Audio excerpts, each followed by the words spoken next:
यदि आपको पता हो कि हमसे 3,84,403 किलोमीटर दूर मौजूद का ही एक टुकड़ा है, और शायद यही वजह है कि हमारे किस्से कहानियों में इसे मामा कहा कितना जरूरी है।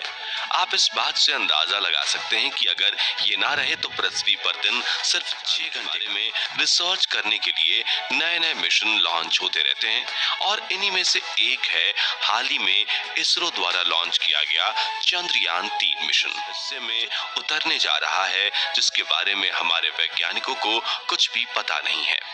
चांद पर अब तक सिर्फ 12 एस्ट्रोनॉट्स ही अपने कदम रख पाए हैं, और वो सभी पृथ्वी पर भी लौट आए हैं।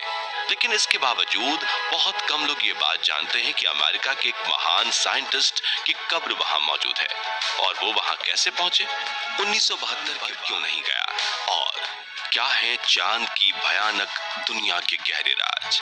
आइए इस सब के बारे में जानते। पहले हम बात करते हैं आखिर चांद वजूद में कैसे आया। इसे समझने के लिए चलते हैं 4.5 बिलियन साल पहले। उस समय थिया नाम का एक बड़ा सा पिंड 15 किलोमीटर से पृथ्वी की ओर आते हुए पृथ्वी से टकरा गया। इस पिंड का साइज मार्स यानी मंगल ग्रह के बराबर था, जिसका टकराना इतना तेज हुआ कि छोटे छोटे टुकड़े बिखर गए।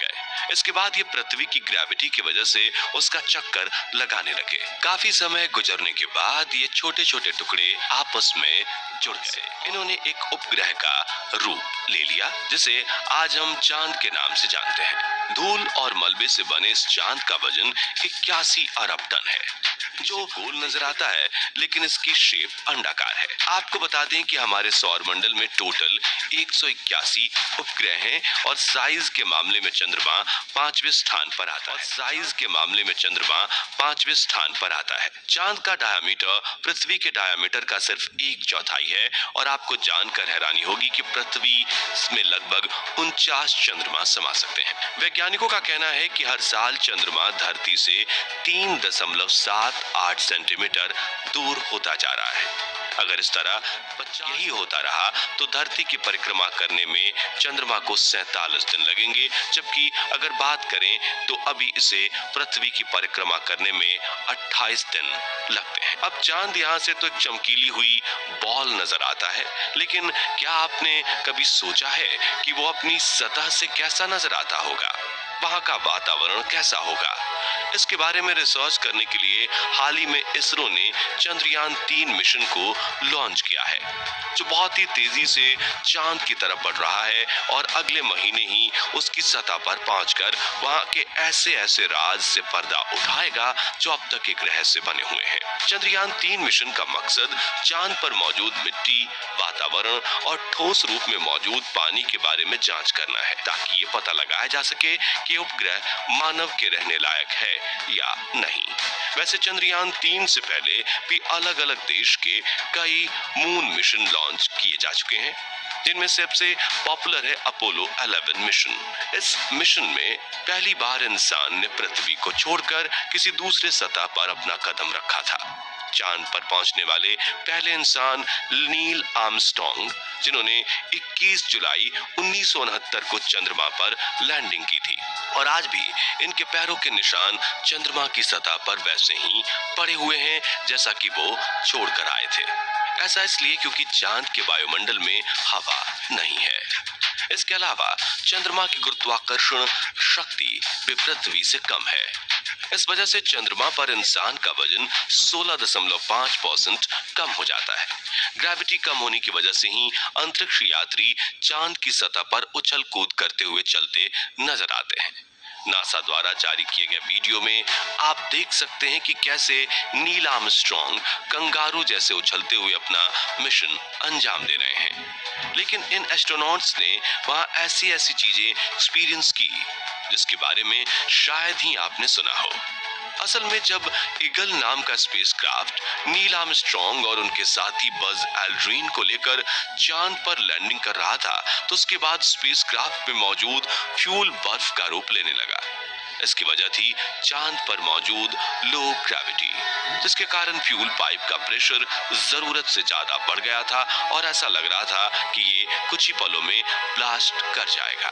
स्पेसक्राफ्ट को इस हालत में देख दोनों अंतरिक्ष यात्रियों की हालत खराब हो गई थी, क्योंकि यही एकमात्र जरिया था जिसकी मदद से वो पृथ्वी पर वापस आ सकते थे।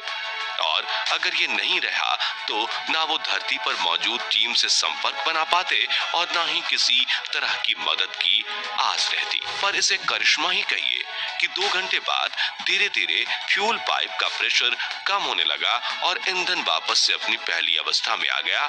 तब जाकर दोनों अंतरिक्ष यात्रियों ने चैन की सांस ली। एस्ट्रोनॉट एर्गन कैमन वो आखिरी इंसान थे जिन्होंने मिशन अपोलो 17 के तहत दिसंबर 1972 को चांद की धरती पर कदम रखा था।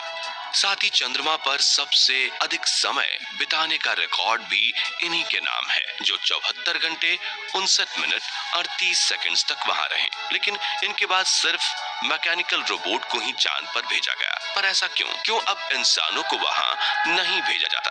असल में इसकी वजह है मिशन पर लगने वाला खर्च। चांद पर अंतरिक्ष यात्रियों को भेजने में लगभग 35 अरब डॉलर का खर्च आता है, जिस वजह से बार बार ऐसा करना किसी भी देश के लिए बहुत ज्यादा मुश्किल टास्क बन गया है।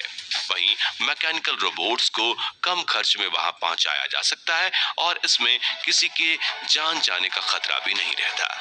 आपको बता दें कि जो चमकता हुआ चांद हमें नजर आता है वो उसका एक हिस्सा है और इसके अपोजिट साइड वाले हिस्से हमें कभी नहीं दिखते।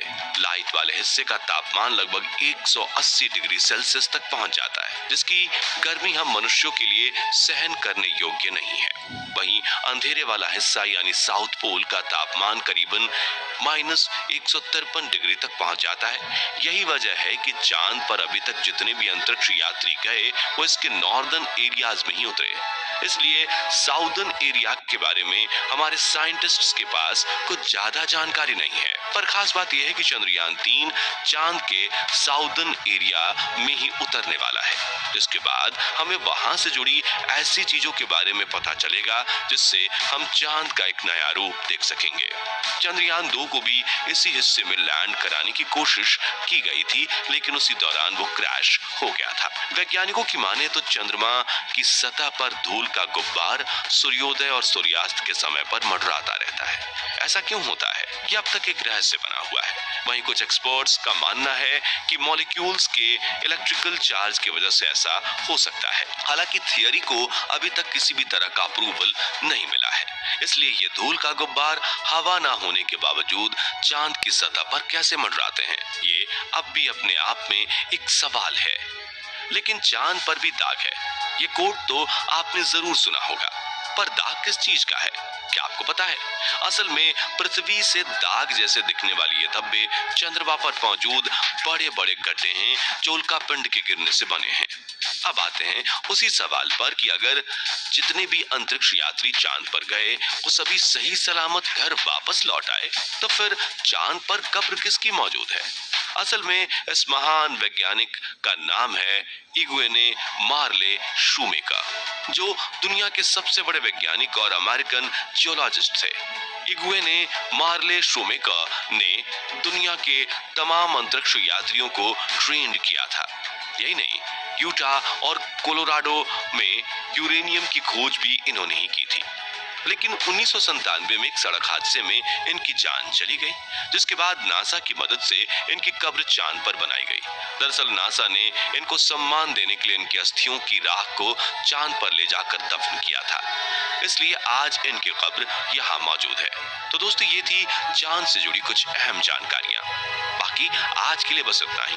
वीडियो अच्छी लगी हो तो इसे लाइक और शेयर जरूर करें, और अगर आप चैनल पर नए हैं तो चैनल को सब्सक्राइब